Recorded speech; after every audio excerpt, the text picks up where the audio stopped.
Good morning. Welcome to our live streaming of this Grief and Loss workshop. I'd like to welcome Candy. Candy is a chaplain. She's in charge of the Gippsland region of Chaplaincy Australia, and also welcome to Pete. Good morning, Pete. Some of you may know Pete. Pete's a local chaplain. He's also connected to Redgum, and he's been the voice on the phone to a lot of people in the Sarsfield area looking at what we can do to help you guys through the process of recovery. So over to you, Candy, and tell us a little bit about what we're going to do today. Hi, I'm Candy, and today we are going to look at a bit of about grief and trauma and loss and how these impact our well-being. So to start with, I'd just like to give some brief descriptions. So grief is a very natural process, and I'm sure we've all experienced loss at some time in our life in some shape or form as well. And there's no big or small losses. A loss is a loss. And it is very natural for us to go through grief because of that. Grief is also an internal pain. So we may not necessarily see that someone is grieving because it's very much, like I said, internal and it's emotional. And grief is different for everyone. So we can't expect someone to react in a certain way at any given time based on the fact that they are grieving. So slightly to touch on trauma as well. Trauma is an event, and it causes overwhelming amounts of pain and also a sense of loss of control and a sense of feeling insecure because it challenges our security. And trauma can be held in our body, and it can stay there for a long time unless we actually learn to deal with it. So these layers build over the years as we go through loss after loss if we don't actually work through dealing with the grief. Now, like I said before, grief is an internal process, and so it is something we need to learn to navigate. And if we don't, we kind of build on it. And our cup, if we think of emotions being held in a cup, it keeps building until one day it will all flow over. So today I'd like to take you through a brief example of how it's important to work through some of this grief. And Lex, yes, I'm new to getting to know Lex and Pete here, so forgive me. How would you say the areas of grief that you have come to know with have, give us a little bit about your experience with grief.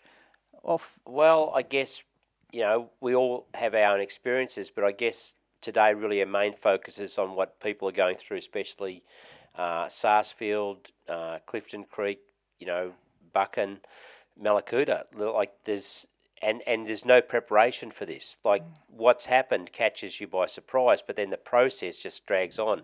And I think like one of the questions I've just had come through to me now is how do you deal with the loss of something that has great sentimental value to you? So let's put some legs onto this. How do you deal with that sort of grief?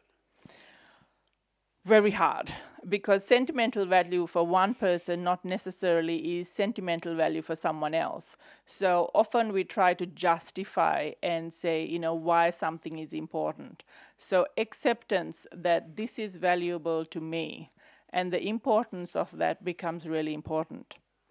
And we don't need anyone to justify that for us. We really have to accept that this is important for me and not let the guilt of, taking on something that if others don't validate, that is important.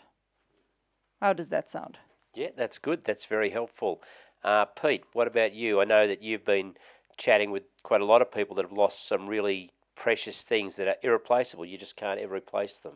Yeah, that's true, Lex. In lots of cases, people are grieving over what we would think are small things, but as Candy was saying, these are huge to them, and it's a really difficult time for people that have lost items that have been in families for years, or photographs, or that sort of thing that are absolutely irreplaceable. So it's a really difficult time for people.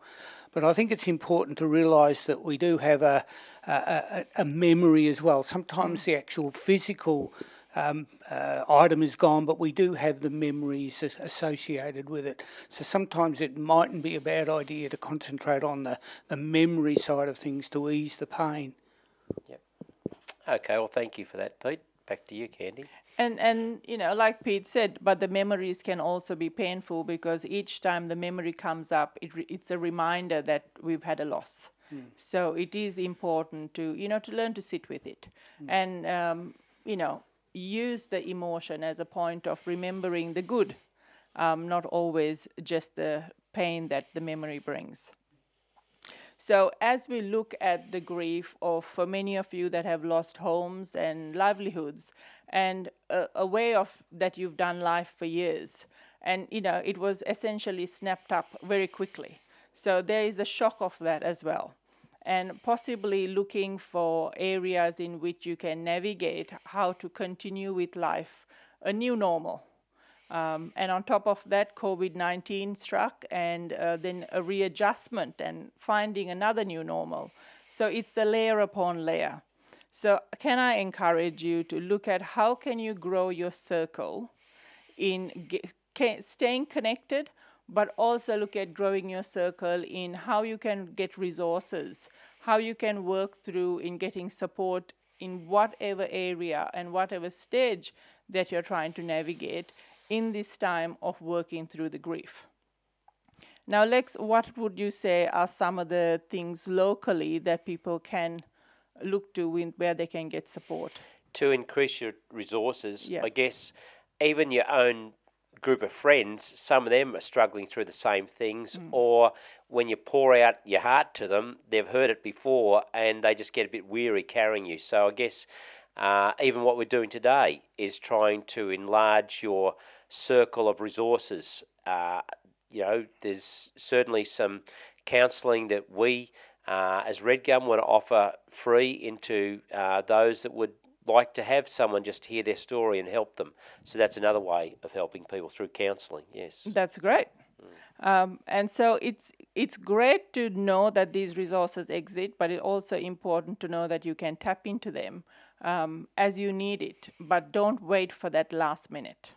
I think that's an important point, Candy and Lex, that we express and learn to express, not necessarily to friends, but someone that has maybe a third person perspective on this, and even a bit of experience, of past experience, is a really important thing. And I also think that we mustn't hold things in. I know sometimes it's regarded as a strength to sort of stiff upper lip sort of stuff, but I'd really encourage people to express their grief, to as Kenny said, to sit with it, but also to express that emotion. But you need a safe person to do that too. Correct. You know, if I pour out all my frustrations sometimes to my wife about one of my hobbies that's going wrong, she just says to me, "Why are you doing it? Just get rid of it." I'm going, "No, it's important." So you've got to find someone that actually can help you in that process. So someone really that you know is listening to what you're saying. Yes. And sometimes it's not just about listening to words, but listening to the heart of what's coming out, the frustrations that are coming out. Yeah. So find someone that you feel listens to you, who hears your heart. So in this reset, and there's a big reset that has happened for those who have lost things, you've got to start to remember that there's always going to be pain as you remember the reset. For some, you're waiting for homes to be rebuilt. For some, there's constant frustration in waiting for the rubble to be cleared up. Lex took me around for a bit of a drive yesterday to show me some of the fire-affected areas. And so there's a constant in-your-face approach to remembering what you did have, but also looking forward to what could be. So keep remembering that, like Pete said before, the memories are there, but don't let that memory be a constant pain. So there will be pain in the reset because change is inevitable, but change is also painful. The other thing to remember is that it is really important that mourning is part of the external expression of what grief is. So mourning is where you will find a way to express your grief. Because like I said, grief is something we hold internally. So the emotion has to be expressed a bit more externally. Something that we're covering is the grief and the loss. Another thing that's come through is guilt. Yeah.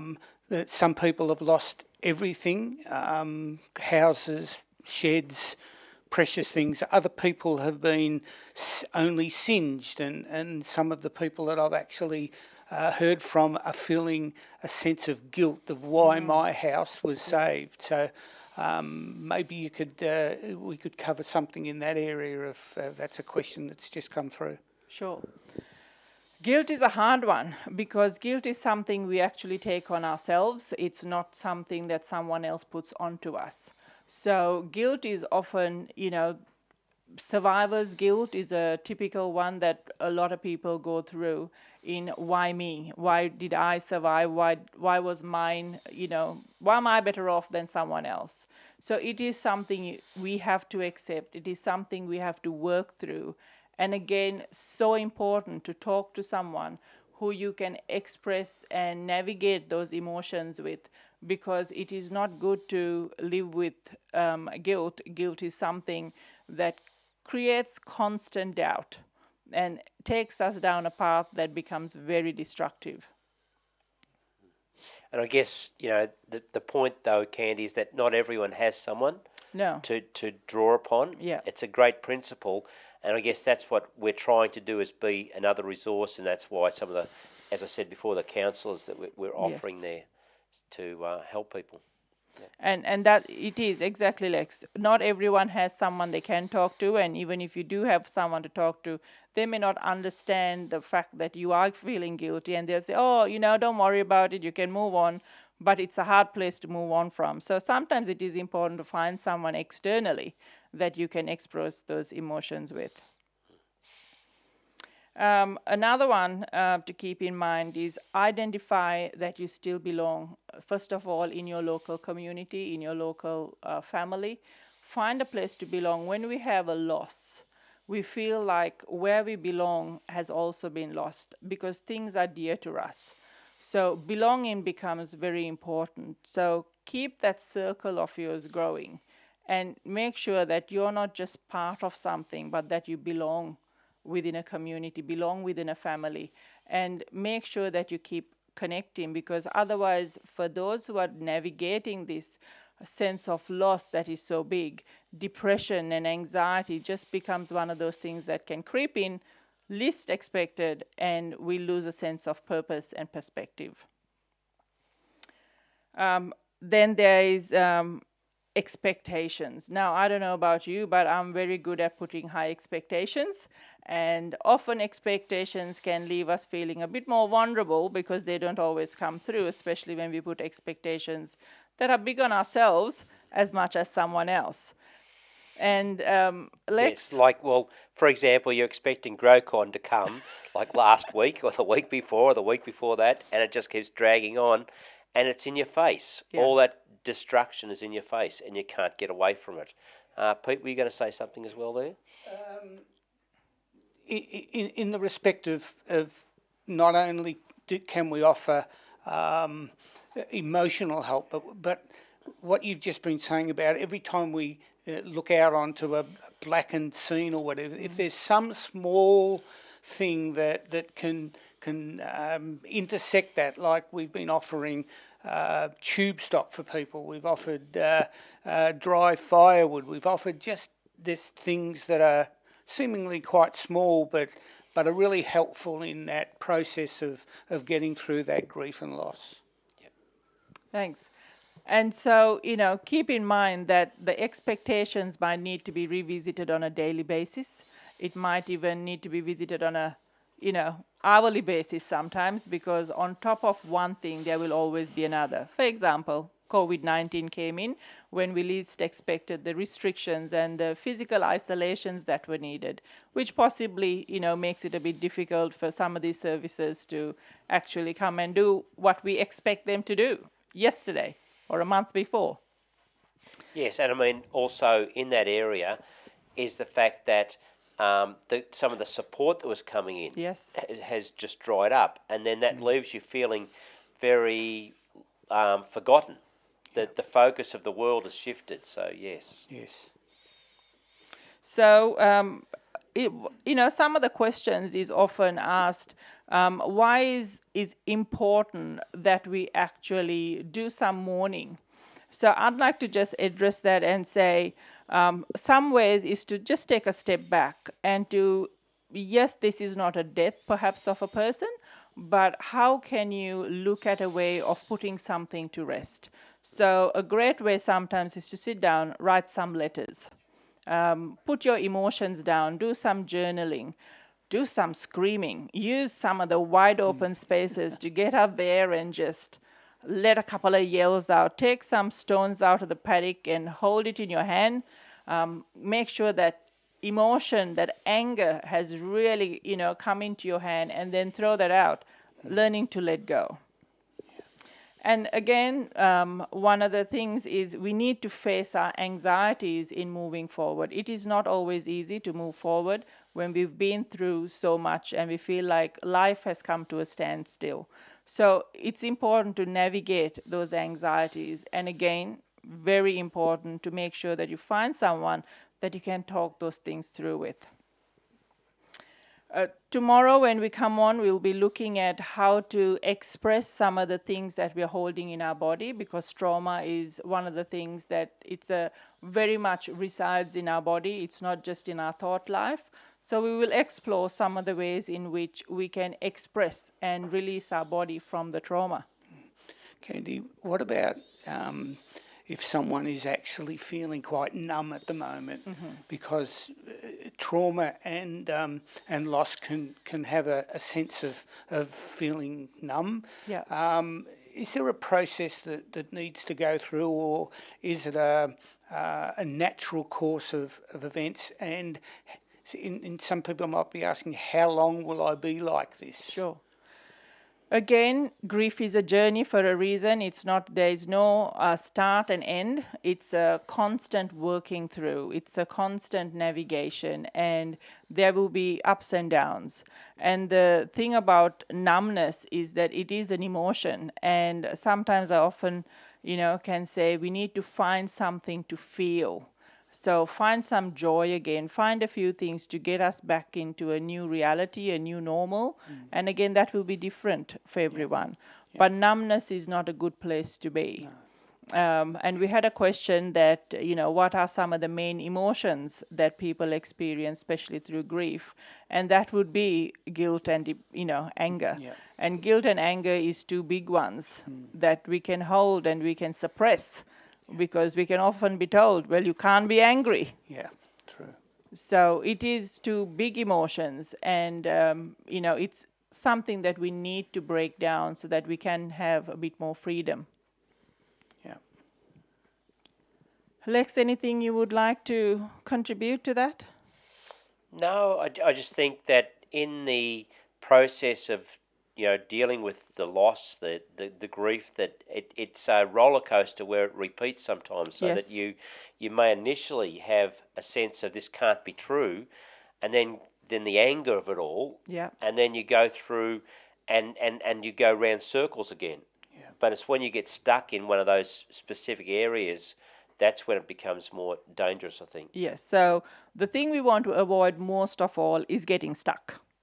So if you feel like you're getting stuck, if you feel like, the things that gave you a bit of drive, the things that motivated you, you're losing a bit of that, I would encourage you to step out, find new things to explore, find new people to connect with, start conversations. You never know where those can lead to, especially with, relationships, new passions. Start conversations, because it's important that we stay connected. There's a great quote that I once read, and it goes something like this. Grief never ends, but it changes. It is a passage, not a place to stay. Grief is not a sign of weakness, nor a lack of faith. It is a prize of love. So that was written by someone unknown, but it is so true that it is a process. There is no start and end to it, but it is something we have to keep going. And if you have had a loss and you've experienced a loss, it is simply because you've loved, or it's simply because it was important to you and you valued it. And therefore, it is very normal to experience grief. I think we're having a little bit of technical trouble with our live streaming, but we will keep working on this. Tomorrow when we come back, if you've got questions you want to ask, even just send them to my mobile phone, text them in, just put a comment down on the Red Gum page, whatever. But we would love to come back and actually answer specific questions you have. You can do that right now, but we are having a little bit of trouble getting this through. But Pete, did you want to add anything to what we've been talking about? I think also is if other services are, if you like, dragging their feet, we won't. If somebody contacts us, we'll do our very, very level best to action that as quick as we possibly can, so that people aren't feeling like they have been forgotten or that we're just another organisation, whatever, that's promising and not delivering. I can really assure people that if you contact us, we'll do our very level best to action that as quickly as we possibly can. Yep, no, that's terrific. Yep, that's very true. And we look forward to seeing you tomorrow. Yep, so it's only been short, but we just wanted to be an introduction. Tomorrow we can go a little bit longer. And if you've got questions we actually want to hear, or comments you want to make, thoughts you want to express, we actually really value your input. We want you to feel that you aren't alone, that you actually, there are people that you may not know but actually care about you. Even for us as a local church, we've had people from other parts of Australia give us some money to help to buy some of the things that we've been doing, and that's been amazing. So there really is this support for you, but how we get it to you, that's a critical thing. So this is a way of us expressing that we care, that we want to communicate with you, we want to hear from you, and that this process, this journey of grief and loss does change, but it doesn't stay the same as it is, and especially if you've got help. So we'll see you tomorrow. So thanks very much.